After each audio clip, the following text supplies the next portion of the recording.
Pero antes quiero hacer algunas preguntas, mis hermanos. Y por favor, atesore cada una de las palabras que traemos, que serán mencionadas. Quiero hacerle la siguiente pregunta a cada uno de ustedes. Durante el pasar del tiempo, ¿has sentido que tu corazón se ha endurecido? Aquel entusiasmo y ánimo del principio, con el pasar del tiempo ha ido menguando. La lectura y estudio de la Biblia hoy no parece tan apetecible. ¿Ha pasado un día entero donde olvidaste confesar a Dios algún pecado? ¿Has perdido el gozo de ser cristiano? ¿Has llegado al punto de sentirte no salvo? Mis hermanos, mis hermanas, si se identifican con alguno de estos puntos, quiero decirle que este mensaje es para ustedes, es para ti. Hebreos 3, del 7 al 10 dice: por lo cual, como dice el Espíritu Santo, si oyeres hoy su voz, no endurezcáis vuestros corazones como en la provocación, en el día de la tentación en el desierto, donde me tentaron vuestros padres, me probaron y vieron mis obras 40 años, a causa de lo cual me disgusté contra esa generación y dije: siempre andan vagando en su corazón y no han conocido mis caminos. La semana pasada, mis hermanos, reconocimos que el endurecimiento de nuestros corazones, el endurecimiento del corazón es un juicio inmediato de Dios. No puedes escapar a este juicio que es inmediato. Hoy quiero redundar un poco más en este tema, pero además de esto quiero también darle algunos remedios para prevenir o corregir un corazón que avanza hacia el endurecimiento.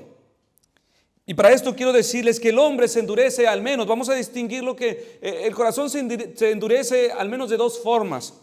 Se endurece negativamente y positivamente.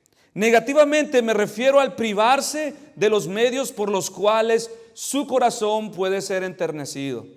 Y positivamente al nutrir y satisfacer los deseos naturales de su corazón. Consideremos la primera de estas, negativamente. Esto los podemos clasificar en dos grupos. Puede ser públicos y privados. Por ejemplo, el endurecimiento que viene a causa de privarse los medios públicamente es visible. Esto es visible. Esto es algo que la congregación puede dar testimonio acerca de dicho hermano o de dicha hermana o de dicha familia. La cena del Señor ha de ser oficiada. Este hermano permanece sentado. Aquel hermano o aquella hermana sale despistadamente al baño. Llegan los días miércoles de oración y ya sabemos de quién es costumbre no venir, no presentarse, quedarse en casa. Llega el día de domingo y la congregación no tiene la certeza de si tal hermano o tal hermana nos acompañará este día que debemos congregarnos. Llega el momento de congregarnos, llega el momento de las alabanzas. Nuestras voces han de ser levantadas, pero algunos están platicando. Algunos están riéndose. Algunos aprovechan este break, este receso, lo aprovechan como un break, como un receso, para ocuparse de sus uñas, de los mensajes, para hacer alguna llamada telefónica. Y lo mismo hacen con el sermón. Y aún privarse de estos medios también incluye en las buenas obras de misericordia, donde sabiendo hacer el bien no se hace. La resistencia a la disciplina, a la amonestación. Y al punto que de avanzar esto, llega la consecuencia de que aquella persona que vive de esta manera desordenada, llega un momento que tiene que hacerse una llamada de atención frente a la congregación. No es un invento mío, no es algo como un efecto vengativo, no, es un mandamiento del Señor. Deben amonestarlo y deben comunicarlo a la iglesia. Y en el peor de los casos, si permanece así, debe expulsarse de la congregación. Todas estas cosas, mis hermanos, no están ocultas a los ojos de Dios, mucho menos, perdón, si no están ocultas a los ojos de la congregación, mucho menos no están ocultos a los ojos de Dios, pues son claramente visibles. Son claramente visibles. Este es un medio por el cual el corazón se endurece. Sin embargo, cumplir con cada una de estas cosas no significa mucho. No significa mucho, pues es la parte más fácil de cumplir. ¿Por qué? Porque otros que aún no se han endurecido tanto al punto de evidenciarse públicamente, aún se interesan porque quizás su conciencia aún les perturba. Aún tienen miedo a la opinión pública. Aún son perturbados por el qué dirán, el miedo a la reprensión, el miedo a perder algún privilegio. No descuidarán lo público porque todos se darán cuenta, pero tal vez sí están descuidando estos medios secretos y privados que también pueden redundar en el endurecimiento de su corazón si son descuidados.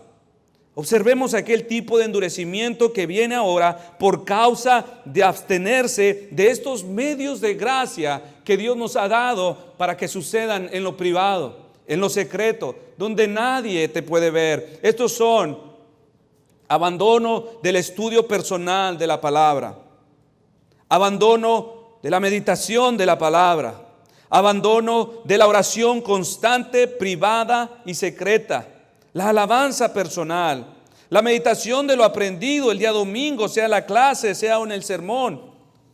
De hecho, mis hermanos, esta es una práctica común entre los puritanos. Ellos enseñaban a sus familias y de hecho, si usted lee libros de estos hermanos, de momento encontrará esta constante en su vida, que hacían después del domingo, el tiempo de la comida, un momento para meditar en lo que escucharon. Lo hacían con sus familias. Un hermano, hace tiempo, unas clases el pastor recomendaba que debemos repetir esta práctica que es muy saludable y es espiritual. ¿Cuál práctica? Meditemos en lo que hemos aprendido. Me dio risa la conclusión de un hermano que dice que mientras él escuchó este consejo, él dijo, pues yo me nutro de puro alimento dominicano, ¿no? Yo escucho a Sugel Michelén. Pero de repente al escuchar esto dice que él pensó, y el día que yo necesite los pastores, ¿qué tal si ellos me dicen, ándele pues, vaya con Sugel Michelén? Entonces dice, él atendió al consejo. Los judíos en el tiempo de los apóstoles se endurecieron por causa de rechazar la palabra de Dios. Dice Hechos 13:46. Entonces Pablo y Bernabé, hablando con denuedo, dijeron, a vosotros, a la verdad era necesario que se os hablase primero la palabra de Dios, mas puesto que la desecháis y no os juzgáis dignos de la vida eterna, he aquí nos volvemos a los gentiles. Mis hermanos, esto es algo terrible. El fluir de la bendición de Dios es constante, no puedes restringirla, no puedes detenerla. Si alguno de ustedes se endurece, el reino de Dios sigue avanzando, entonces se va a otro lugar y llega y bendice a otra persona. Pero no podemos restringirlo, al contrario, nos privamos de estos beneficios. Igualmente también los judíos rechazaron el consejo de Dios por medio de Juan el Bautista, quien los llamó al arrepentimiento por causa de sus pecados y a participar en este bautismo preparatorio para recibir al Mesías. En Lucas 7:30 dice, mas los fariseos y los intérpretes de la ley desecharon los designios de Dios respecto de sí mismos, no siendo bautizados por Juan. Y no solamente eso, también se opusieron a sus milagros. En Mateo 12:24, mas los fariseos al oírlo decían, este no echa fuera a los demonios, sino por Belzebú, príncipe de los demonios. Juan 15:24, si yo no hubiese hecho entre ellos obra que ninguno otro ha hecho, no tendrían pecado, pero ahora han visto y han aborrecido a mí y a mi Padre. Ahora, mis hermanos, estoy seguro que ninguno de estos judíos en sus planes estaba el endurecerse. Y de la misma manera, incluso ustedes aquí presentes, creo que ninguno pretendería jamás intencionalmente endurecerse. Sin embargo, al pasar los años, al pasar el tiempo, sin darte cuenta, sin reconocerlo, tu corazón te ha engañado poco a poco. Has consentido con sus deseos. Has cumplido sus deseos. Y lo sigue haciendo. Te sigue engañando. Y lo seguirá haciendo hasta el último día de tu vida en esta tierra. ¿Cómo lo ha hecho? De una manera muy sencilla, de una manera muy sutil, sin malicia aparentemente. Al sugerirte, deja para después lo que deberías hacer hoy. Hemos dedicado todo un sermón a esto. Si oyeres hoy su voz. Félix, al hablar con Pablo, le dijo en Hechos 24:25, vete, pero cuando tenga oportunidad te llamaré. Te engaña al hacerte pensar que ya has hecho demasiado. Ya fui el domingo. Lucas 17:10, así también vosotros, cuando hayáis hecho todo lo que os ha sido ordenado, decid, siervo inútiles somos, pues lo que debemos hacer, hicimos. Yo ya he hecho esto y aquello, ahora le toca a alguien más. Recuerdo que ese era el lema de una hermana anciana que estuvo hace mucho tiempo entre nosotros. Ese era su justificante por el cual ella no servía. Yo ya he servido por muchos años, le toca a alguien más. O por el otro lado dicen, bueno, yo ya di mis ofrendas, yo ya oré hoy, yo ya ayuné, ya leí la palabra. Señor, ¿cómo es que me pides más? Si yo ya cumplí con algo, ahora le toca a alguien hacer más. Ahora puedo darme ciertos permisos, puedo darme ciertos privilegios. Mire lo que dice Isaías 58, del 2 al 3. Porque día tras día me buscan y desean conocer mis caminos, como si fueran una nación que practicara la justicia, como si no hubieran abandonado mis mandamientos. Me piden decisiones justas y desean acercarse a mí. En otras palabras, desean que yo les responda, desean que yo... Piden peticiones, traen y escriben en la petición de oración lo que necesitan, como si fuesen justos, como si me buscasen y hasta me reclaman. ¿Para qué ayunamos si no nos los tomas en cuenta? Pues ahora pides más. ¿Para qué nos afligimos si tú no lo notas? Pero el día en que ustedes ayunan, hacen negocios y explotan a sus obreros. Y todos estos medios, mis hermanos, que Dios utiliza para enternecer el corazón, los hombres, al abstenerse de tal beneficio, terminan endureciéndose más y más y más. Y como dijimos, también se endurecen positivamente. Este consiste en servir, nutrir o satisfacer los deseos naturales del corazón. Uno consiste en abstenerse o privarse de los medios o resistirse al consejo de Dios. El otro en entregarse a pecados. Nos endurecimos positivamente cuando permanecemos sobre los mismos hábitos pecaminosos. Cuando después de habernos arrepentido de estos, volvemos a caer en lo mismo. Al ocuparnos e interesarnos demasiado en las cosas de este mundo. Y los detalles y las aplicaciones de esto que hemos dicho, mis hermanos, son infinitas. Así que ya sea que negativamente te hayas privado del bien o positivamente al nutrir tus deseos, es muy seguro que después de vivir de esta manera que he descrito, el azote de Dios venga irremediablemente a los que son hijos.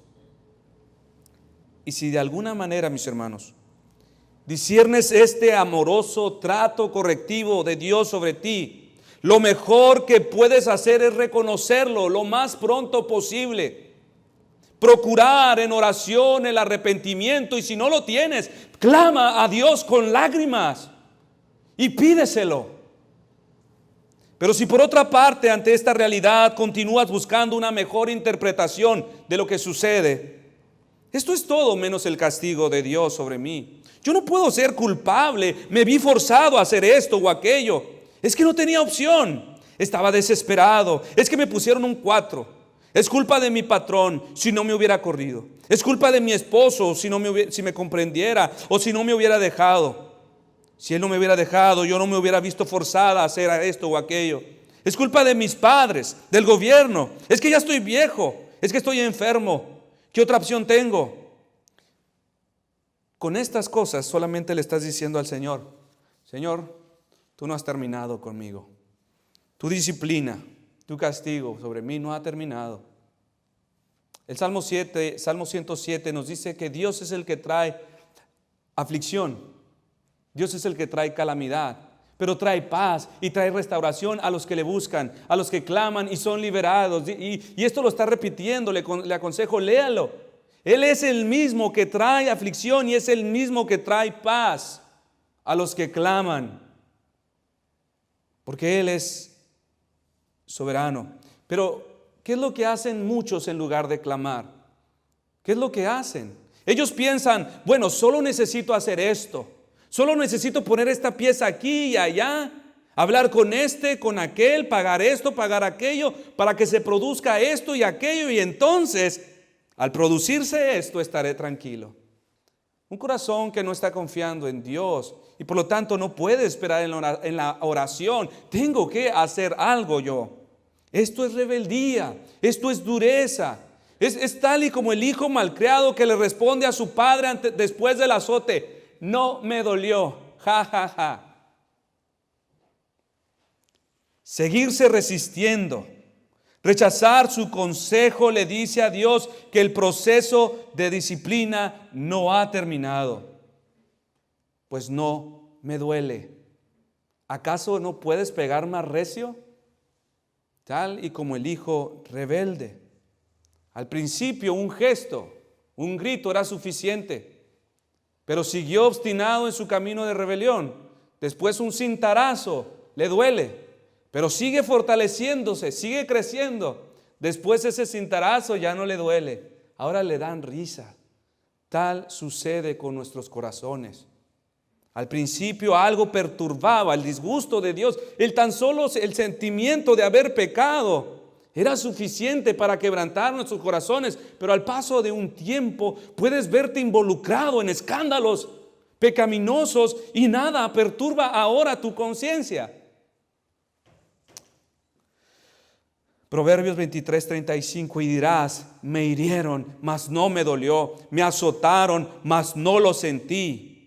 Cuando despertare, aún lo volveré a buscar. Esta es la descripción de un hombre que fue golpeado severamente, al punto de quedar noqueado. Sin embargo, no le sirvió de nada, porque nomás recobró la conciencia. Dice: vuelve. La desgracia, mis hermanos, de un corazón endurecido es que éste puede estar siendo llevado por el mismo fuego y castigo de los juicios de Dios, y puede decir: me hieres pero no me duele, me azotas pero no lo siento. Esta es la desgracia de un corazón endurecido, mis hermanos, mis hermanas. Pero por tu dureza y por tu corazón no arrepentido, atesoras para ti mismo ira para el día de la ira y de la revelación del justo juicio de Dios, el cual pagará a cada uno conforme a sus obras. No debes, no puedes subestimar el cuidado de tu propio corazón. Sobre toda cosa guardada, guarda tu corazón, porque de él emana la vida. El peligro y el daño de aquellos que han caído en la dureza de su corazón no puede expresarse con palabras, pues lleva a los hombres al caso más desesperado. Pues donde la vergüenza, el remordimiento, el temor y todos estos medios que restringían al hombre para continuar libremente por los caminos del pecado y que le guardaban de arruinar más su vida, han sido silenciados internamente. Mis hermanos, estas palabras a algunos de ustedes ni siquiera les perturban. De ti estoy hablando. A ti te estoy hablando.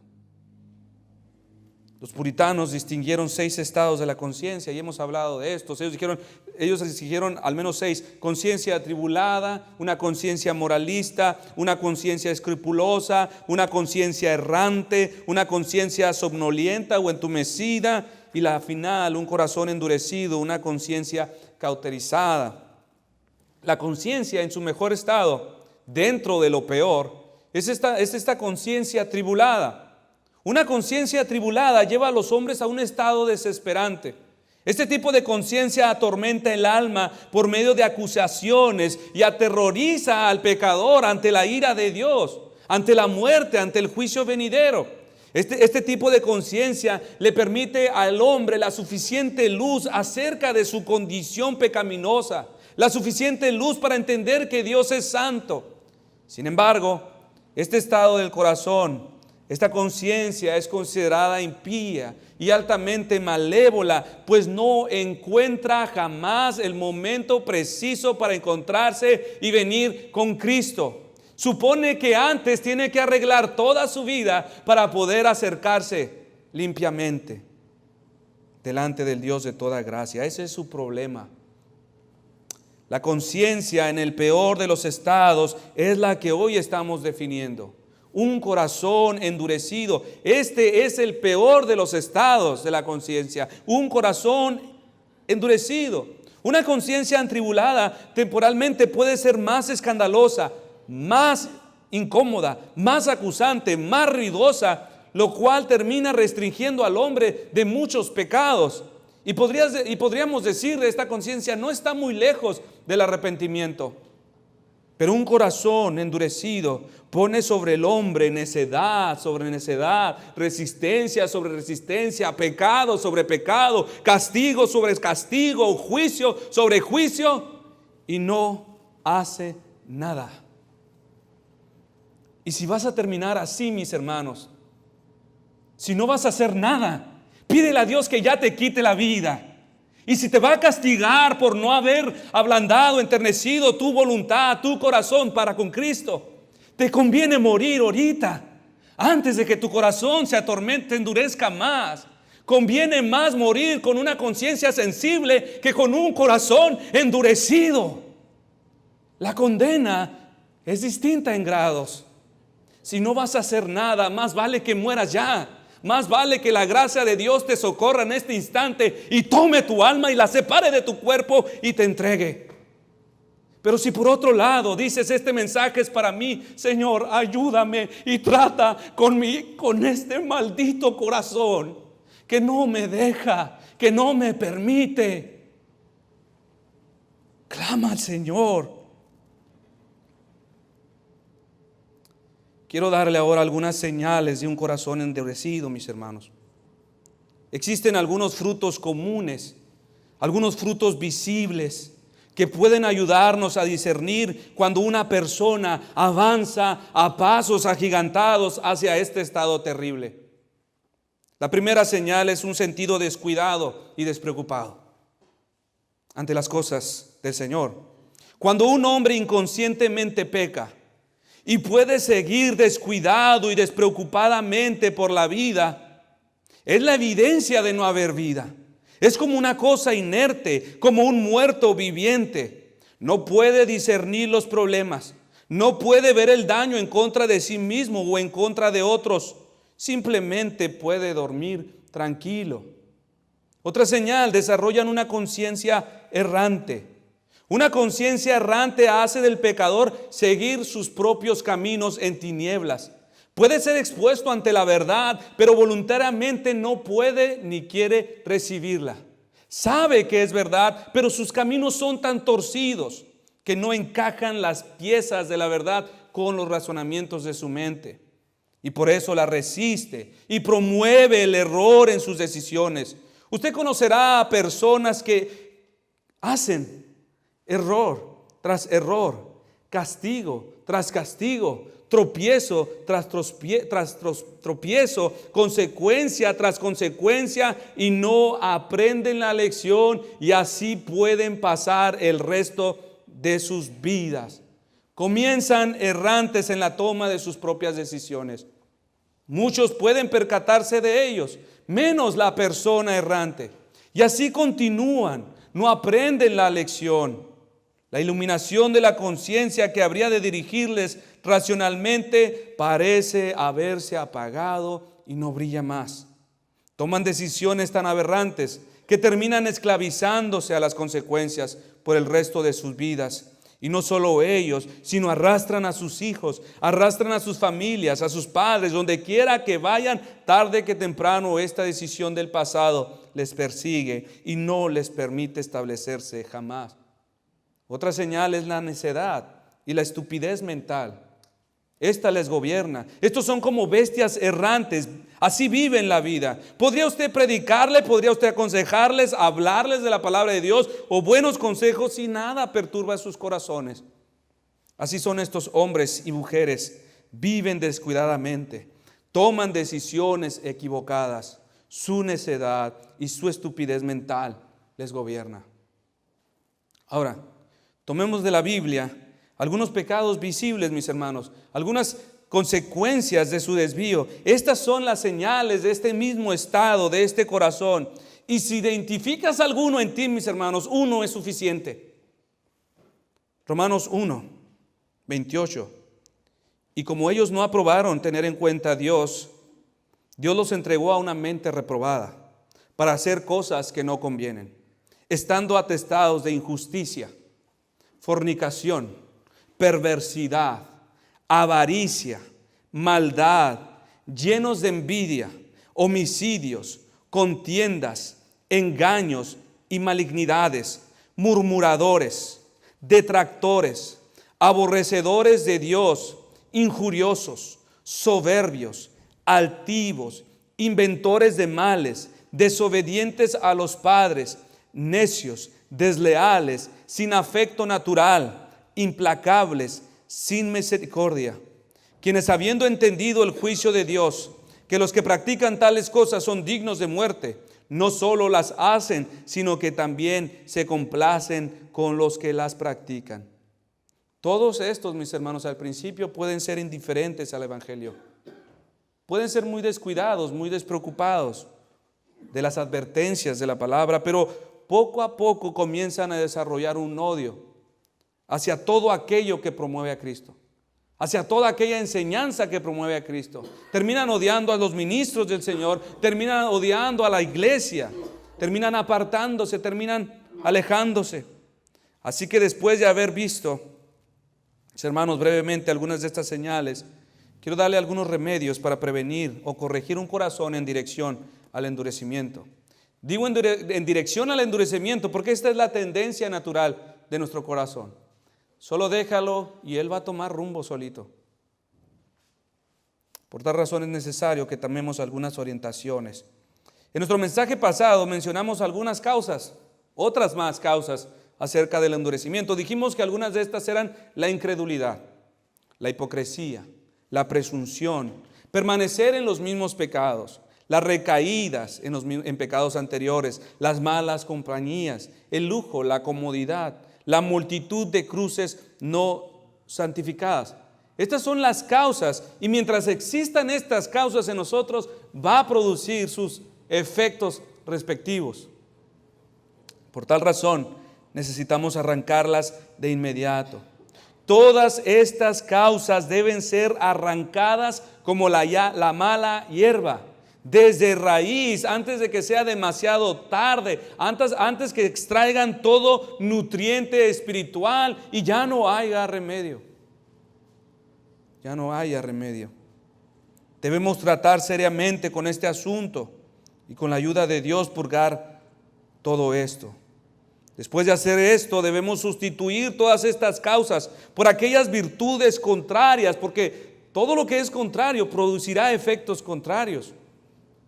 Entonces, ¿cuáles son estas virtudes contrarias de las cuales debemos llenar nuestro corazón y por las cuales debemos orar?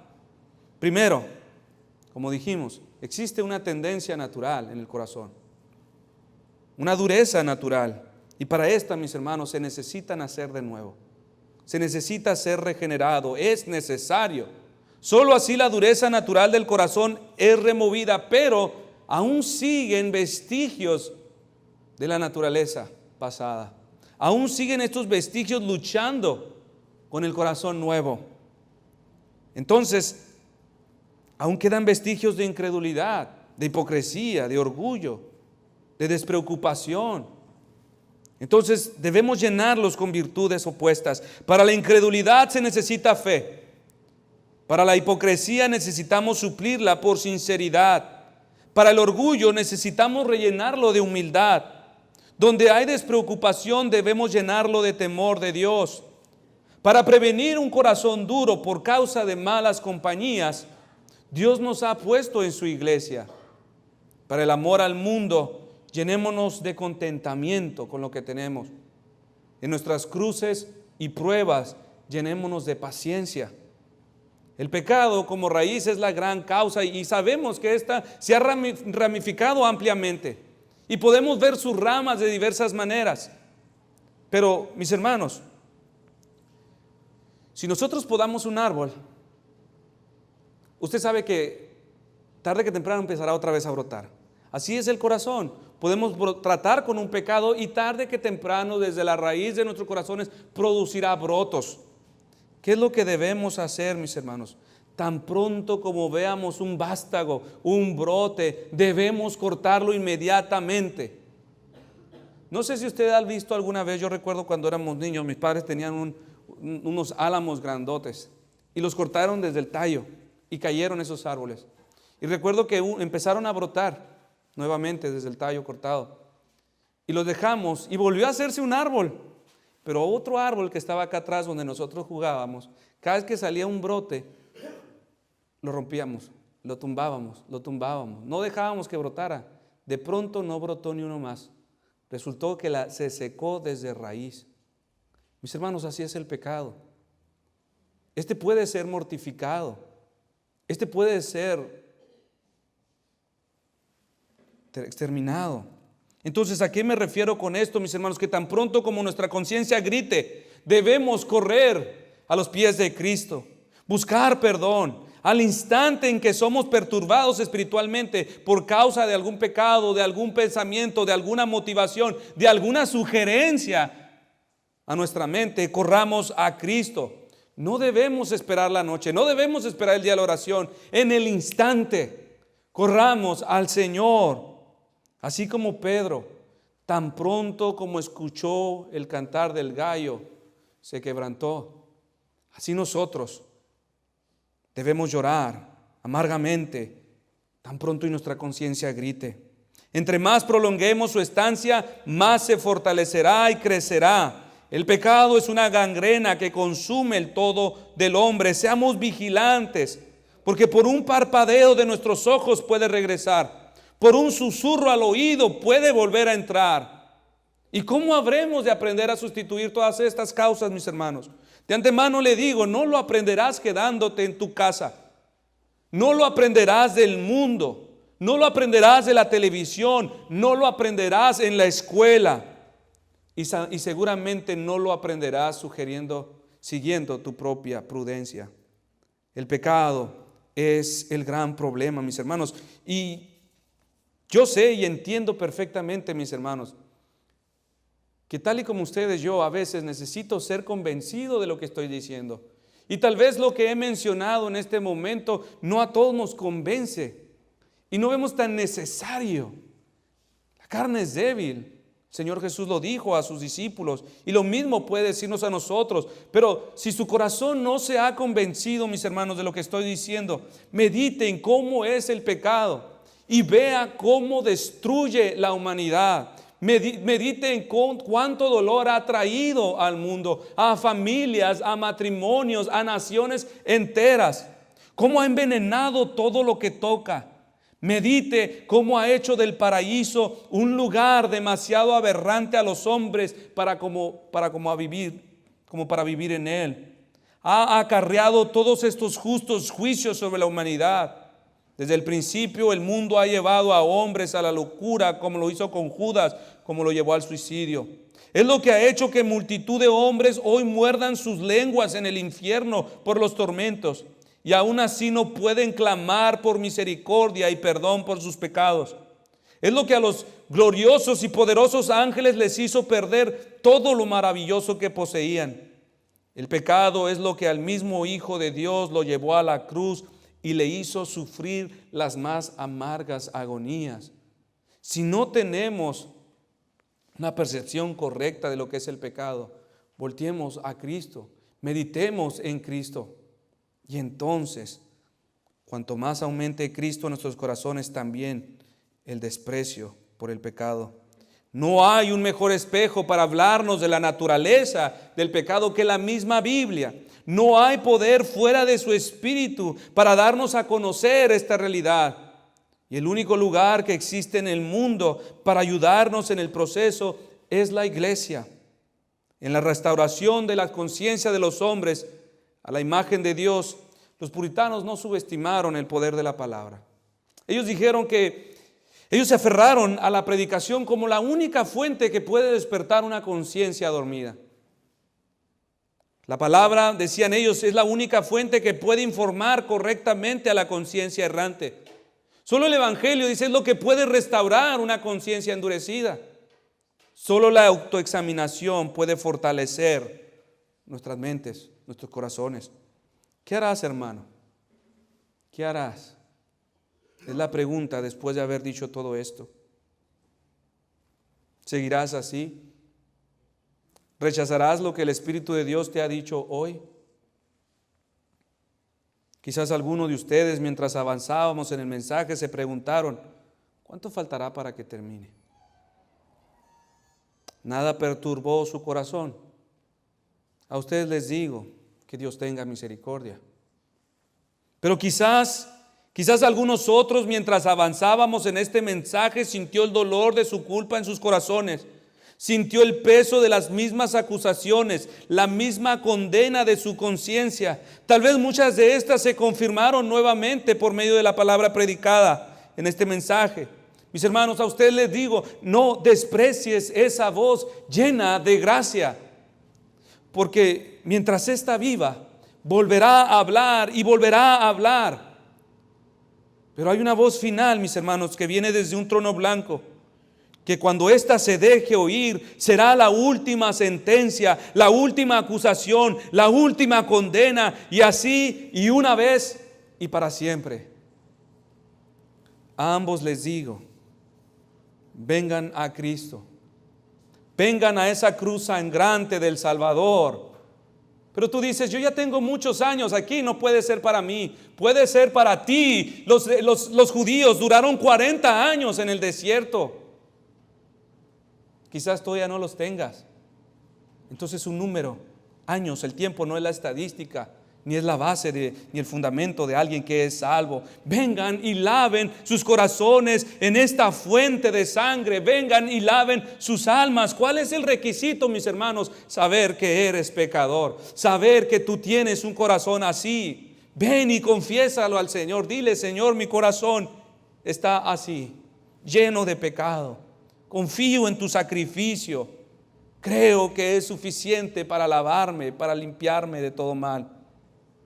Creo. La próxima semana, mis hermanos, Dios mediante, tomaremos esta terrible lección que se vivió en el desierto y que cayó sobre aquellos que después de haber escuchado, porque Hebreos nos dice, a ellos les fue predicado primeramente el Evangelio, pero dice, pero no tuvieron fe. Haga de cuenta, es exactamente lo mismo. Esto les fue entregado y se les dijo, laven sus almas, pero no escucharon. Para los que decidan no hacerlo, para los que decidan endurecerse, Dios mediante, la próxima semana miraremos esa lección que cayó sobre estos hombres. A Dios sea la gloria. Oremos.